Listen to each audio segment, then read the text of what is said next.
मैं सुश्री तमन्ना पटेल आप सभी का नमस्कार करती हूँ। मैंने एमए 3 सब्जेक्ट पे किया है, संस्कृत, हिंदी और इंग्लिश। साथ ही मैंने डीसीए भी कर लिया है और बीएड की भी डिप्लोमा मैंने कर ली है। हमारा ज़िला तो वैसे आदिवासी बाहुल्य क्षेत्र है, जहाँ की संस्कृति, रीति रिवाज, रहन सहन सारी चीज़ों में काफ़ी विविधता है, जो आज जहाँ की घड़वल कला, काष्ठ कला, मूर्ति कला, बाँस शिल्प राष्ट्रीय लेवल पर विख्यात है, विश्व प्रसिद्ध है। ऐसे कार्यों में जो अपनी एक नई पहचान और औरों से अलग बनाती है। मैं प्राथमिक शाला ढोलापारा संकुल केंद्र टकुन्हाड़ी विकासखंड केशकाल, जिला कोंडागांव में कार्यरत हूँ।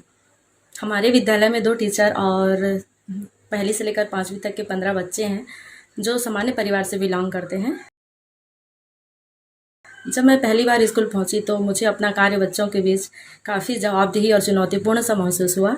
बच्चों के बीच सामंजस्य बनाने और उनकी भावनाओं को समझकर उन्हें पढ़ाने में मुझे काफ़ी दिक्कतें आई, क्योंकि मुझे बहुत स्पीडली बात करने की आदत है बच्चों के बीच में। तो मैं बच्चों को कई बार ऐसा होता था कि उनको समझा नहीं पाती थी। बहुत अच्छा से पढ़ाने के बाद भी मुझे लगता था कि मैं बच्चों को समझा नहीं पा रही हूँ।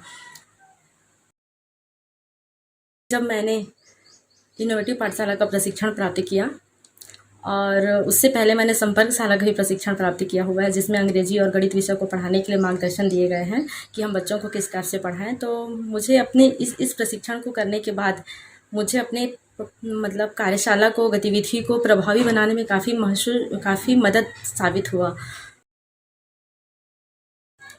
इनोवेटिव पाठशाला पाठ्यक्रम के प्रशिक्षण से मुझे विषय को विभिन्न गतिविधियों के माध्यम से कराने में मदद मिली और अपने आइडियाज़ को जब मैंने कोरोना काल के दौरान बच्चों के बीच में साझा किया तो बच्चे उस आइडियाज़ को रंग भरकर उसे सफल बनाने में मेरी काफ़ी हेल्प किए। जेडआईए कार्यक्रम का प्रशिक्षण प्राप्त करने के बाद मुझे पता चला कि बिना लागत के ऐसे नवाचार किए जा सकते हैं जिससे शिक्षा में काफ़ी सुधार किया जा सकता है, पढ़ने के तरीके में सुधार किया जा सकता है। ऐसे अनुभवात्मक पूर्ण गतिविधि कराने से बच्चों को जो है मनोरंजनपूर्ण वातावरण में कराने से वह बच्चे काफ़ी आनंदित होकर उस कार्य को करते हैं।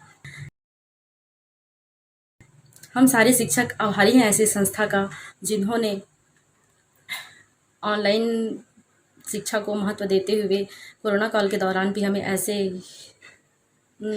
अच्छे कार्य कराए और इस प्रकार और हमें बच्चों के बीच बच्चों के साथ जोड़े रखा।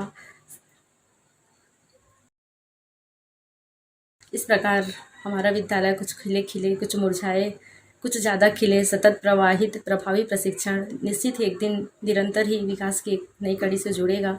तो हम आभारी हैं ऐसी संस्था का, श्री अरविंदो सोसाइटी का, एचडीएफसी बैंक का सहृदय धन्यवाद देना चाहूँगी ऐसी संस्था का, जिन्होंने गौरवपूर्ण कार्य करते हुए गौरवमयी तरीके से अपनी कार्य कुशलता और रणनीति को सफल बनाया।